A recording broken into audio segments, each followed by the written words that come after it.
जय माता दी। मेरी जिंदगी सवारी मुझको गले लगा के बैठा दिया फलक पे मुझे खाक से उठा के।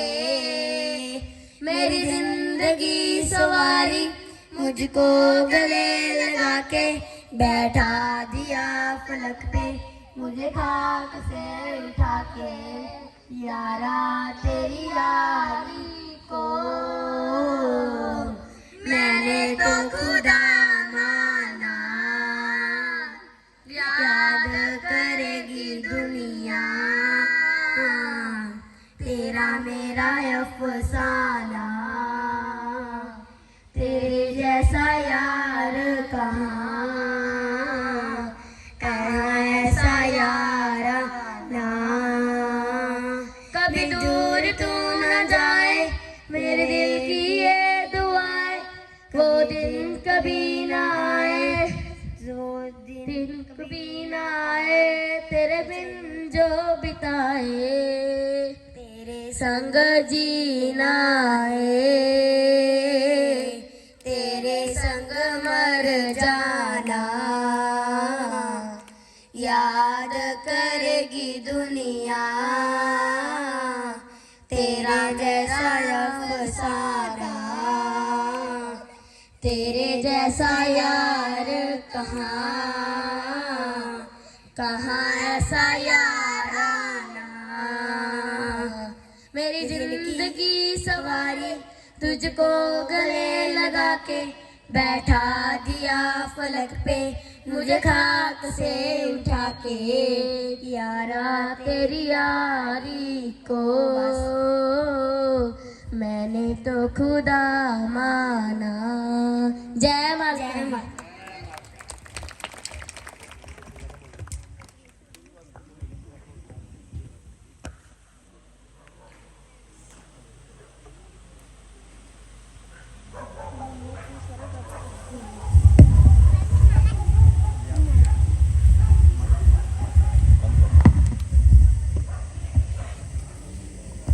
सो बच्चों ने बहुत अच्छा डांस भी किया, शब्द भी गाए।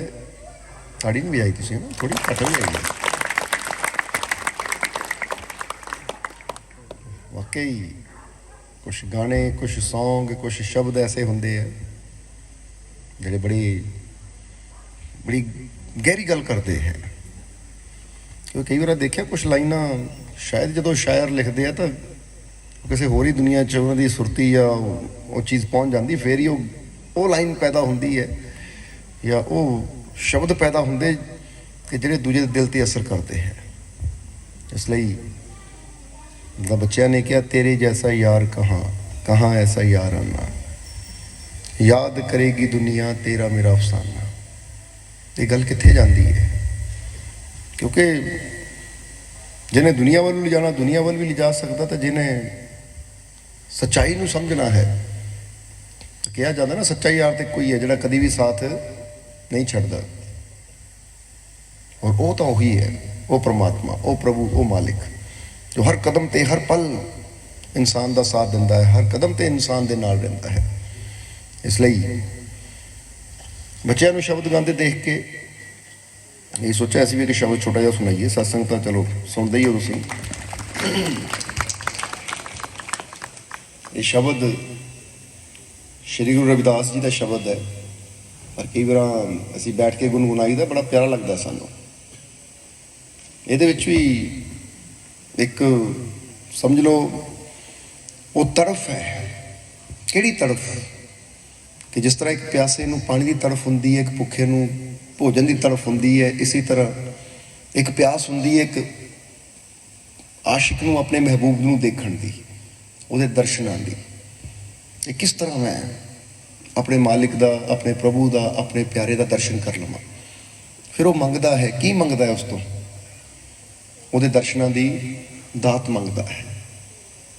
इसलिए शब्द बहुत प्यारा है, तुसीं सुनिया भी होएगा, पर इत्थे बच्चों नूं गांदियां देख के सानूं भी होया कि दो लाइनां तुहानूं सुनाइए। तैयार हो फिर?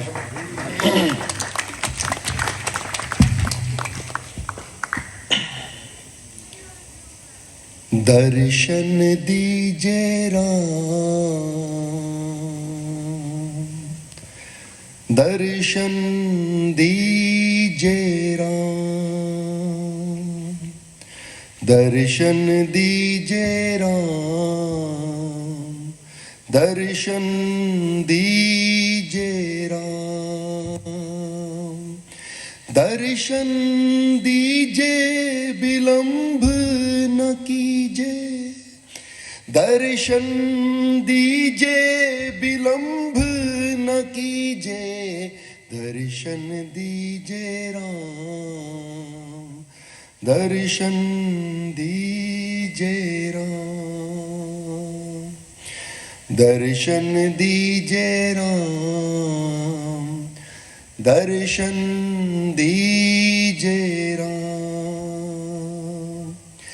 दर्शन तोरा जीवन मोरा, दर्शन तोरा जीवन मोरा, बिन दर्शन किब जीवे चकोरा, बिन दर्शन किब जीवे चकोरा, दर्शन दीजे राम, दर्शन दीजे राम, दर्शन दीजे राम, दर्शन दीजे राम।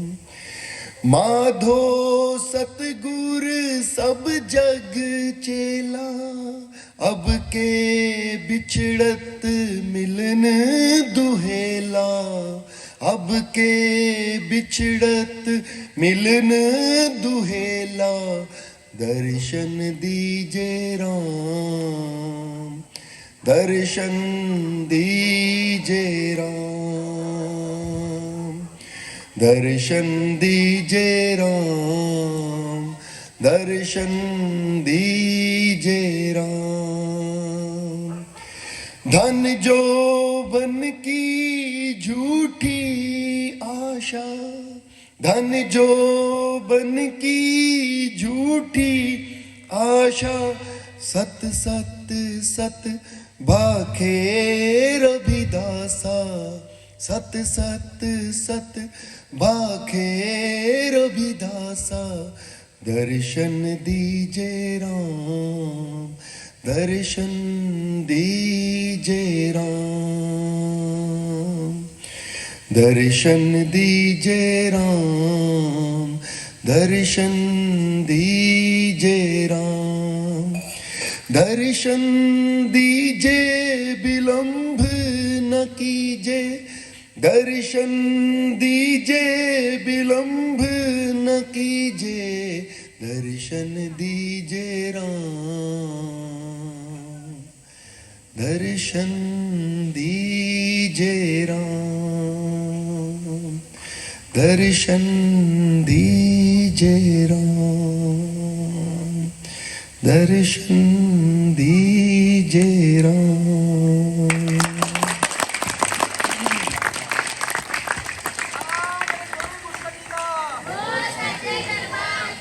ये शब्द अंदर श्री गुरु रविदास जी दर्शन दीजे राम बेनती कर रहे दर्शन आदि।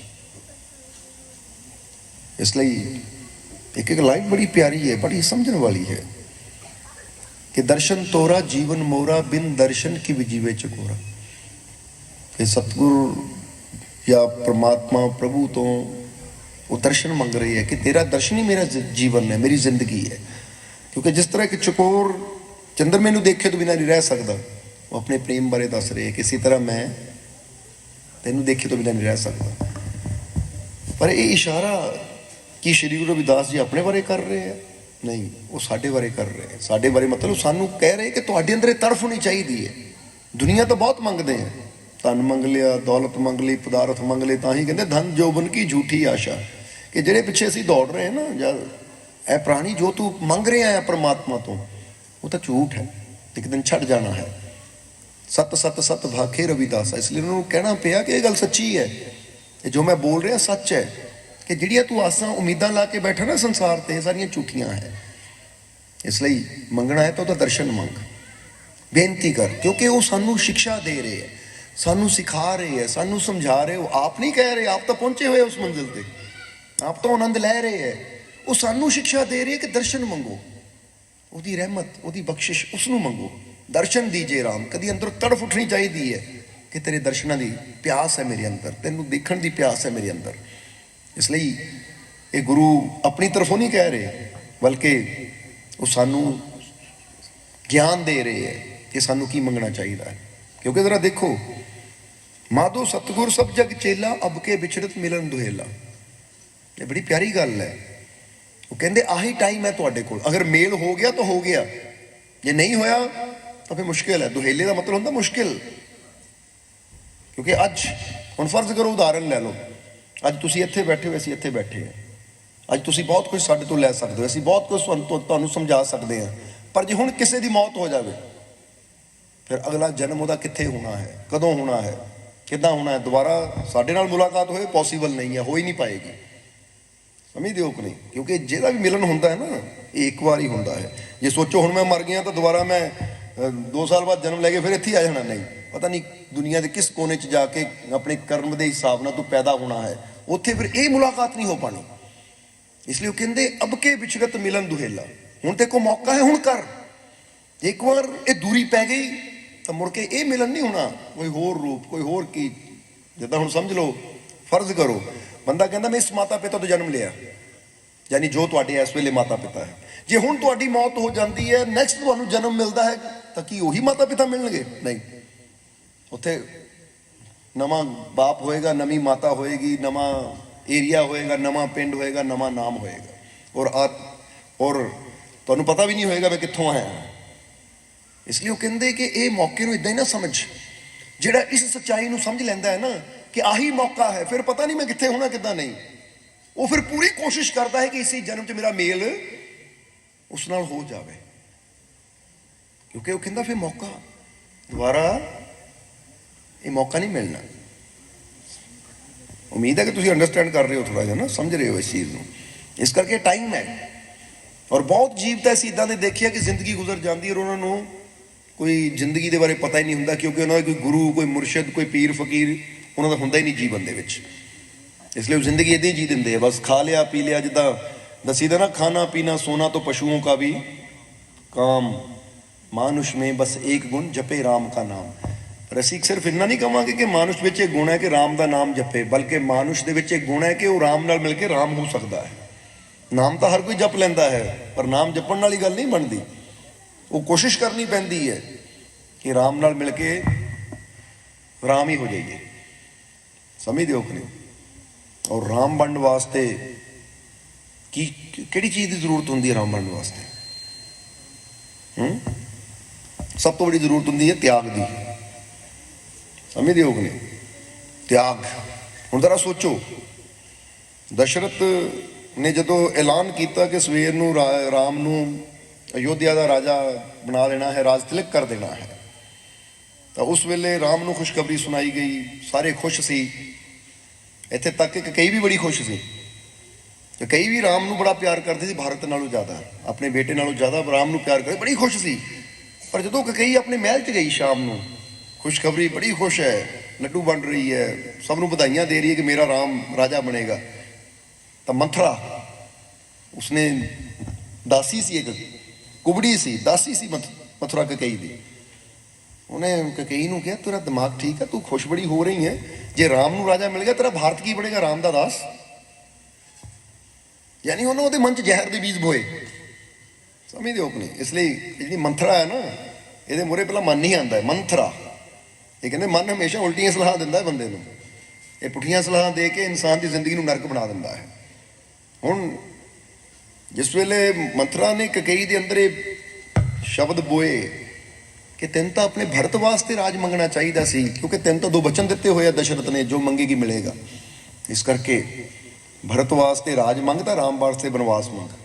ਤੇਰਾ ਬੇਟਾ ਰਾਜ ਕਰੇਗਾ, ਤਾਂ ਜੇ ਰਾਮ ਰਾਜਾ ਬਣ ਗਿਆ ਤਾਂ ਸਾਰੀ ਜ਼ਿੰਦਗੀ ਉਹਦਾ ਨੌਕਰ ਬਣ ਕੇ ਰਹੇਗਾ, ਯਾਨੀ ਦਾਸ ਬਣ ਕੇ ਰਹੇਗਾ, ਹੁਕਮ ਉਹਦੇ ਮੰਨਣਾ ਭਾਰਤ ਨੇ। ਫਿਰ ਜੇ ਉਹ ਰਾਜਾ ਬਣ ਗਿਆ ਤਾਂ ਫਿਰ ਕਹਿੰਦੇ ਜਦੋਂ ਕਕਈ ਦੇ ਮਨ 'ਚ ਗੱਲ ਬੈਠੀ, ਫਿਰ ਉਹਨਾਂ ਵਰਦਾਨ, ਕਿਉਂਕਿ ਦਸ਼ਰਥ ਨੇ ਕਿਤੇ ਬਹੁਤ ਪਹਿਲਾਂ ਬਚਨ ਕੀਤੇ ਸੀਗੇ ਕਿ 2 ਵਾਰ ਮੰਗ ਲਈ ਜੋ ਮੰਗਣੇ ਆ।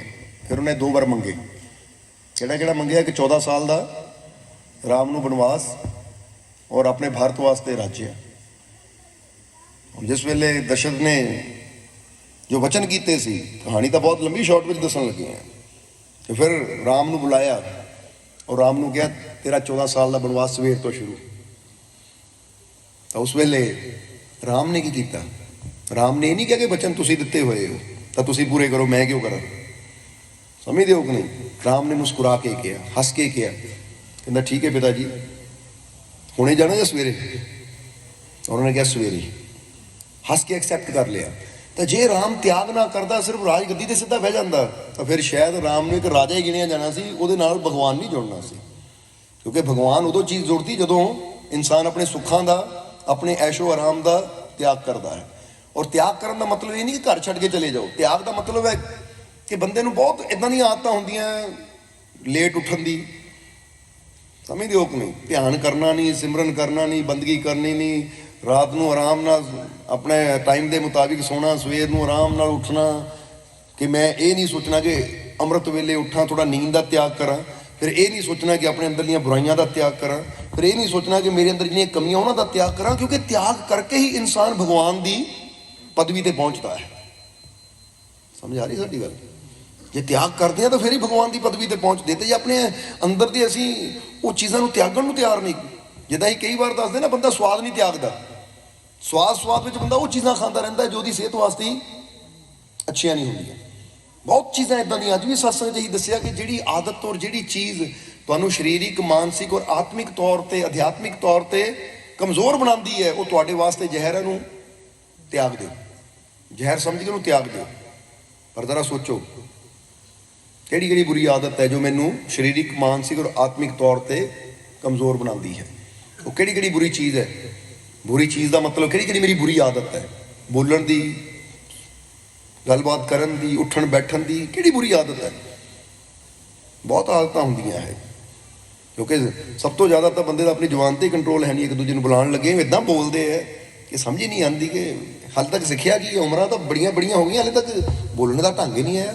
ਜਿੱਦਾਂ ਅਸੀਂ ਕਈ ਵਾਰ ਦੱਸੀਦਾ ਕਿ ਬੱਚਾ ਬੋਲਣਾ ਤਾਂ 2 ਸਾਲ ਜਾਂ 1.5-2 ਸਾਲ ਦਾ ਹੀ, 1.5-2 ਸਾਲ ਦੀ ਉਮਰ 'ਚ ਸਿੱਖ ਲੈਂਦਾ ਹੈ। ਪਰ ਬੋਲਣਾ ਕੀ ਚਾਹੀਦਾ ਉਹ ਸਾਰੀ ਜ਼ਿੰਦਗੀ ਨਹੀਂ ਸਿੱਖ ਪਾਉਂਦਾ। ਸਮਝਦੇ ਹੋ ਕਿ ਨਹੀਂ? ਬੋਲਣਾ ਸਿੱਖ ਲੈਂਦਾ, ਪਰ ਬੋਲਣਾ ਕੀ ਚਾਹੀਦਾ ਉਹ ਸਿੱਖ ਹੀ ਨਹੀਂ ਪਾਉਂਦਾ। ਤੁਰਨਾ ਸਿੱਖ ਲੈਂਦਾ, ਪਰ ਤੁਰਨਾ ਕਿਸ ਰਸਤੇ ਚਾਹੀਦਾ ਉਹੀ ਸਿੱਖ ਨਹੀਂ ਪਾਉਂਦਾ। ਦੇਖਣਾ ਸਿੱਖ ਲੈਂਦਾ, ਅੱਖਾਂ ਖੋਲਦੇ ਹੀ ਜਿੱਦਾਂ ਹੀ ਮਾਂ ਦੀ ਕੋਖ 'ਚੋਂ ਜਨਮ ਲਿਆ, ਪਰ ਦੇਖਣਾ ਕੀ ਚਾਹੀਦਾ ਹੈ ਉਹ ਕਲਾ ਹੀ ਨਹੀਂ ਸਿੱਖ ਪਾਉਂਦਾ। ਸੋ ਇਸ ਲਈ ਇਹ ਜ਼ਿੰਦਗੀ ਸਹੀ ਮਾਇਨੇ 'ਚ ਉਹਦੀ ਜ਼ਿੰਦਗੀ ਹੈ ਜਿਹਨੂੰ ਬੋਲਣ ਦੀ, ਦੇਖਣ ਦੀ, ਉੱਠਣ ਬੈਠਣ ਦੀ ਕਲਾ ਹੋਵੇ, ਢੰਗ ਹੋਵੇ, ਸਮਝ ਹੋਵੇ। ਔਰ ਇਹ ਸਮਝ ਸਾਨੂੰ ਸਿੱਖਣੀ ਪੈਂਦੀ ਹੈ। ਉਹ ਕਿੱਥੇ ਬੈਠ ਕੇ ਸਿੱਖਣੀ ਹੈ? ਉਹਨਾਂ ਦੇ ਕੋਲ ਬੈਠ ਕੇ ਜਿਨ੍ਹਾਂ ਨੇ ਇਹ ਸਮਝ ਅਪਣਾਈ ਹੋਈ ਹੈ। ਅਸੀਂ ਹਮੇਸ਼ਾ ਇੱਕ ਕੋਸ਼ਿਸ਼ ਕਰਦੇ ਰਹਿੰਦੇ ਹਾਂ ਕਿ ਕਿੱਥੋਂ ਅਸੀਂ ਅੱਛਾ ਗੁਣ ਲੈ ਸਕਦੇ ਹਾਂ। ਚਾਹੇ ਕੋਈ ਪੇੜ ਹੈ, ਕੋਈ ਪੌਦਾ ਹੈ, ਕੋਈ ਫੁੱਲ ਹੈ, ਕੋਈ ਬ੍ਰਿਕਸ਼ ਹੈ, ਕੋਈ ਪਸ਼ੂ ਹੈ, ਕੋਈ ਪੰਛੀ ਹੈ। ਅਸੀਂ ਜਿਹਨੂੰ ਵੀ ਦੇਖੀਦਾ ਨਾ ਉਸ ਤੋਂ ਕੁਝ ਪੋਜ਼ਿਟਿਵ ਲੈਣ ਦੀ ਕੋਸ਼ਿਸ਼ ਕਰਦੇ। ਤਾਂ ਕੀ ਸਿੱਖ ਸਕਦੇ ਹਾਂ ਅਸੀਂ ਕਿ ਜੇ ਇਹ ਜਾਨਵਰ ਹੋ ਕੇ, ਪੇੜ ਹੋ ਕੇ, ਪੌਦਾ ਹੋ ਕੇ ਇੱਦਾਂ ਕਰ ਸਕਦਾ ਤਾਂ ਅਸੀਂ ਇਨਸਾਨ ਹੋ ਕੇ ਕਿਉਂ ਨਹੀਂ? ਕੋਸ਼ਿਸ਼ ਰਹਿੰਦੀ ਹੈ ਸਾਡੀ ਹਮੇਸ਼ਾ। ਸਮਝਦੇ ਹੋ ਕਿ ਨਹੀਂ? ਤਾਂ ਹੀ ਅਸੀਂ ਦੱਸਦਾ ਫੂਲੋਂ ਸੇ ਤੁਮ ਹੱਸਣਾ सीखो, भंवरों से गुनगुनाना, सूरज की किरणों से सीखो जगना और जगाना। बहुत कुछ सीख सकते हो ਤੁਸੀਂ ਕੁਦਰਤ ਤੋਂ। इसलिए ਜ਼ਿੰਦਗੀ ਨੂੰ ਸਿੱਖਣ ਚਲਾਓ, ਸਮਝਣ ਚਲਾਓ। क्योंकि अब के बिछड़त मिलन दुहेला, बड़ा मुश्किल हो जाएगा। फिर आनदारे नहीं मिलने। समझते हो कि नहीं? इस जन्म च ही है। समझते हो कि नहीं? इसलिए ਤਾਂ श्री गुरु रविदास जी ने गल कही कि इस जन्म च हुणे मेहनत कर लै जो कर सकता है। बहुत जन्म बिछड़े थे माधो, ये जन्म तुम्हारे लेखे। कहते हुणे कुछ ऐसा करे लेखे लगे, हुणे कुछ ऐसा करे सफल होवे। कल ते ना छड्डी, क्योंकि कल हुए अवसर ये मौका मुड़ के दोबारा कित्थों मिलना है। एक बार आत्मा निकल गई है शरीर रूपी पिंजरे जो, फिर तो गई, फिर पता नहीं अगे कित्थे होना कित्थे नहीं। इसलिए हुण टाइम है, मौका है। जिद्दां कहांगे कि अज दूजे दिन की प्रभात फेरी, ये मौका है। बड़ा आनंद लै रहे हो तुसीं, बड़ा आनंद लिया भी है। कल की सवेर की प्रभात फेरी आदमोवाल विखे जानी है, इसलिए कल सवेरे 4:30 बजे रेडी रहना पैना तुहानूं सारिआं नूं। ਕਿਉਂਕਿ 4:30 ਵਜੇ ਇੱਥੋਂ ਪ੍ਰਭਾਤ ਫੇਰੀ ਆਰੰਭ ਹੋਏਗੀ ਤਾਂ ਫੇਰੀ ਟਾਈਮ ਨਾਲ ਉੱਥੇ ਪਹੁੰਚੇਗੀ। ਇਸ ਲਈ ਸਾਰਿਆਂ ਨੇ ਯਾਦ ਰੱਖਣਾ ਕਿ 4:30 ਵਜੇ ਰੈਡੀ ਹੋ ਕੇ ਪ੍ਰਭਾਤ ਫੇਰੀ ਦੀ ਗੱਡੀ ਕੋਲ ਪਹੁੰਚ ਜਾਣਾ, ਤਾਂ ਕਿ 4:30 ਵਜੇ ਬੰਦਨਾ ਹੋਵੇ, ਔਰ ਬੰਦਨਾ ਤੋਂ ਬਾਅਦ ਫਿਰ ਜਾਣ ਨੂੰ ਵੀ ਥੋੜ੍ਹਾ ਟਾਈਮ ਲੱਗ ਜਾਂਦਾ ਹੈ, ਔਰ ਉੱਥੇ ਜਾ ਕੇ ਵੀ ਪੂਰਾ ਆਨੰਦ ਲੈਣਾ ਹੈ, ਕਿਉਂਕਿ ਕੱਲ੍ਹ ਨੂੰ ਕਿੰਨੀ ਪ੍ਰਭਾਤ ਫੇਰੀ ਹੈ? ਤੀਸਰੀ। ਔਰ ਜਿੱਦਾਂ ਦੱਸਿਆ ਨਾ, ਟਾਈਮ ਦਿਨ ਹੌਲੀ ਇੱਥੋਂ ਨਿਕਲ ਰਹੇ ਆ, ਪੂਰਾ ਆਨੰਦ ਲੈ ਲਓ ਜ਼ਿੰਦਗੀ ਦਾ। ਇੱਕ ਪਲ ਬੜਾ ਕੀਮਤੀ ਹੈ, ਇੱਕ ਪਲ ਮਿਸ ਨਾ ਕਰੋ, ਗਵਾਓ ਨਾ, ਬਲਕਿ ਇਹਨੂੰ ਬਿਹਤਰ ਬਣਾਓ। ਸਮਝਦੇ ਹੋ? ਆਪਣੀ ਹਰ ਦਿਨ ਪੁੱਛਿਆ ਕਰੋ, ਅੱਜ ਮੈਂ ਕੀ ਬਿਹਤਰ ਹੋ ਸਕਦਾ, ਕੀ ਬਿਹਤਰ ਕਰ ਸਕਦਾ, ਕੀ ਅੱਛਾ ਕਰ ਸਕਦਾ ਹੈ, ਕਿਉਂਕਿ ਹਰ ਦਿਨ ਤੁਹਾਡਾ ਬਿਹਤਰ ਹੋ ਸਕਦਾ ਹੈ। ਪਰ ਇਹ ਹੋਊਗਾ ਉਦੋਂ ਜਦੋਂ ਤੁਸੀਂ ਆਪਣੇ ਆਪ ਨੂੰ ਪੁੱਛੋਗੇ ਕਿ ਮੈਂ ਕੀ ਬਿਹਤਰ ਕਰ ਸਕਦਾ ਹਾਂ। ਸਮਝਦੇ ਹੋ? ਪਰ ਕਈਆਂ ਦੀ ਜ਼ਿੰਦਗੀ ਤਾਂ ਬਸ ਉੱਦਾਂ ਹੀ ਘੁੰਮਦੀ ਰਹਿੰਦੀ ਨਾ, ਕੋਲੂ ਦੇ ਬੈਲ ਦੀ ਤਰ੍ਹਾਂ, ਕਿ ਨਾ ਉਹਨਾਂ ਦੇ ਕਰਮ 'ਚ ਕੋਈ ਅੱਛਾਈ ਆਉਂਦੀ ਹੈ, ਤਾਂ ਨਾ ਹੀ ਉਹਨਾਂ ਦੇ ਅੰਦਰ ਕੋਈ ਮਿਠਾਸ ਆਉਂਦੀ, ਉੱਥੇ ਦੇ ਉੱਥੇ ਰਹਿ ਜਾਂਦੇ। ਔਰ ਅਸੀਂ ਤੁਹਾਨੂੰ ਬਹੁਤ ਅੱਗੇ ਲੈ ਕੇ ਜਾਣਾ ਚਾਹੁੰਦੇ ਹਾਂ, ਇਸ ਲਈ ਉਹਦੇ ਵਾਸਤੇ ਤੁਹਾਨੂੰ ਵੀ ਮਿਹਨਤ ਕਰਨੀ ਪੈਣੀ ਹੈ। ਤਿਆਰ ਹੋ ਫਿਰ? ਸੋ ਸੁਧਾਰ ਲਿਆਓ ਆਪਣੇ ਅੰਦਰ, ਕਿਉਂਕਿ ਪਰਫੈਕਟ ਹੋ ਕੇ ਜਾਈਏ ਦੁਨੀਆ ਤੋਂ ਤਾਂ ਫੇਰ ਹੀ ਜ਼ਿੰਦਗੀ ਦਾ ਮਜ਼ਾ ਹੈ। ਸੋ ਆਨੰਦ ਲਓ, ਔਰ ਅੱਜ ਦੇ ਹੁਣ ਪ੍ਰੋਗਰਾਮ ਨੂੰ ਇੱਥੇ ਸਮਾਪਤ ਕਰੀਏ, ਕਿਉਂਕਿ ਸਵੇਰ ਨੂੰ ਜਿੱਦਾਂ ਦੱਸਿਆ ਤੜਕੇ ਜੇ 4:30 ਤੁਰਨਾ ਹੈ ਤਾਂ ਇਹਦਾ ਮਤਲਬ ਤੁਹਾਨੂੰ 4 ਵਜੇ ਤੱਕ ਉੱਠ ਕੇ ਬਿਲਕੁਲ ਫਰੈਸ਼ ਹੋ ਕੇ 4:30 ਵਜੇ ਪ੍ਰਭਾਤ ਫੇਰੀ ਵਾਲੀ ਗੱਡੀ ਕੋਲ ਪਹੁੰਚ ਕੇ ਬੰਦਨਾ ਆਰੰਭ ਕਰਨੀ ਪੈਣੀ ਹੈ, ਫੇਰ ਹੀ ਇਹ ਟਾਈਮ ਸਿਰ ਨਿਕਲ ਸਕਦੇ ਆ। ਸੋ ਆਨੰਦ ਲਓ ਜ਼ਿੰਦਗੀ ਦੇ ਹਰ ਪਲ ਦਾ, ਹਰ ਘੜੀ ਦਾ। ਮੁਸਕਰਾਓ, ਹੱਸੋ। ਸੀਰੀਅਸ ਕਿਉਂ ਹੋ ਗਏ ਤੁਸੀਂ? ਤੁਹਾਨੂੰ ਸ਼ਬਦ ਸੀਰੀਅਸ ਹੋ ਗਿਆ ਨਾ, ਇਸ ਲਈ ਰੋਤੇ हुए आते हैं सब, हंसता हुआ जो जाएगा। रोते हुए आते हैं सब, हंसता हुआ जो जाएगा। वो मुकद्दर का सिकंदर, वो मुकद्दर का सिकंदर जाने मन कहलाएगा। रोते हुए आते हैं सब, हंसता हुआ जो जाएगा, हंसता हुआ जो। ਅਸੀਂ ਹੱਸਦੇ ਹੋਏ ਜਾਣਾ ਕੁੱਲੀ ਵੱਲੋਂ, ਠੀਕ ਹੈ? ਇਸ ਕਰਕੇ ਕਿਉਂਕਿ ਵਾਕਈ ਮੁਕੱਦਰ ਦਾ ਸਿਕੰਦਰ, ਤੇ ਮੁਕੱਦਰ ਵੀ ਹੱਥ ਜੋਦੇ ਹੋਵੇ ਤਾਂ ਮੈਂ ਕੀ ਚਾਹੁੰਦਾ ਹੈ? ਮੁਕੱਦਰ ਦਾ ਸਿਕੰਦਰ ਜਿਹੜਾ ਮੁਕੱਦਰ ਵੀ ਜਿੱਤ ਲੈਂਦਾ ਹੈ। कहीं कहते खुद ही को कर बुलंद इतना कि हर तकदीर से पहले खुदा बंदे से खुद पूछे बता तेरी रजा क्या है। ये है मुकद्दर दे सिकंदर। सो ਜਿਹੜੇ ਦੁੱਖਾਂ ਤੋਂ ਡਰਦੇ ਰਹਿੰਦੇ, ਰੋਂਦੇ ਰਹਿੰਦੇ, ਉਹਨਾਂ ਕੀ ਸਿਕੰਦਰ ਬਣਨਾ ਨਾ। ਸਿਕੰਦਰ ਤਾਂ ਉਹ ਜਿਹੜਾ ਦੁੱਖਾਂ ਨੂੰ ਵੀ ਚੈਲੰਜ ਕਰਦਾ ਹੈ ਕਿ ਮੈਂ ਦੁੱਖ ਨੂੰ ਨਹੀਂ ਮੰਨਦਾ, ਕਿਉਂਕਿ ਮੈਂ ਜਿੱਤਣ ਵਾਸਤੇ ਪੈਦਾ ਹੋਇਆ। ਸੋ ਜਿੱਤੋ, ਆਨੰਦ ਲਓ ਜ਼ਿੰਦਗੀ ਦੇ ਹਰ ਪਲ ਦਾ, ਕਿਉਂਕਿ ਫਿਰ ਕਹਾਂਗੇ ਉਸ ਮਾਲਿਕ ਨੇ, ਉਸ ਪਰਮਾਤਮਾ ਪ੍ਰਭੂ ਨੇ ਸਾਨੂੰ ਡਰਨ ਵਾਸਤੇ, ਚਿੰਤਾ ਕਰਨ ਵਾਸਤੇ, ਹਾਰਨ ਵਾਸਤੇ ਨਹੀਂ ਪੈਦਾ ਕੀਤਾ। ਸਾਨੂੰ ਨਿਡਰਤਾ ਨਾਲ ਜ਼ਿੰਦਗੀ ਜੀਣ ਵਾਸਤੇ ਪ੍ਰੇਮ ਦਿੱਤਾ, ਵਿਸ਼ਵਾਸ ਦਿੱਤਾ, ਇਹ ਹਿੰਮਤ ਦਿੱਤੀ, ਹੌਸਲਾ ਦਿੱਤਾ ਕਿ ਮੈਂ ਤੇਰੇ ਨਾਲ ਹਾਂ। ਇਸ ਲਈ ਜਿਹਦੇ ਨਾਲ ਉਹ ਮਾਲਿਕ ਹੋਵੇ ਉਹਦੀ ਹਾਰ ਤਾਂ ਫਿਰ ਕਦੀ ਹੋ ਹੀ ਨਹੀਂ ਸਕਦੀ। ਇਸ ਲਈ ਵਿਸ਼ਵਾਸ ਰੱਖੋ, ਯਕੀਨ ਰੱਖੋ, ਖੁਸ਼ੀ ਦੇ ਨਾਲ ਇਹ ਜ਼ਿੰਦਗੀ ਗੁਜ਼ਾਰੋ। ਹਰ ਕਦਮ ਤੇ ਹਰ ਪਲ ਮਾਲਿਕ ਤੁਹਾਡੇ ਨਾਲ ਹੈ, ਅਸੀਂ ਤੁਹਾਡੇ ਨਾਲ ਹੈ। ਠੀਕ ਹੈ? ਜੈ ਮਾਲਕਾਂ ਦੀ, ਜੈ ਮਾਲਕਾਂ ਦੀ, ਜੈ ਮਾਲਕਾਂ ਦੀ। ਉੱਠੋ ਵੀ ਹੁਣ ਟਾਈਮ ਹੋ ਗਿਆ ਕਾਫੀ ਨਾ।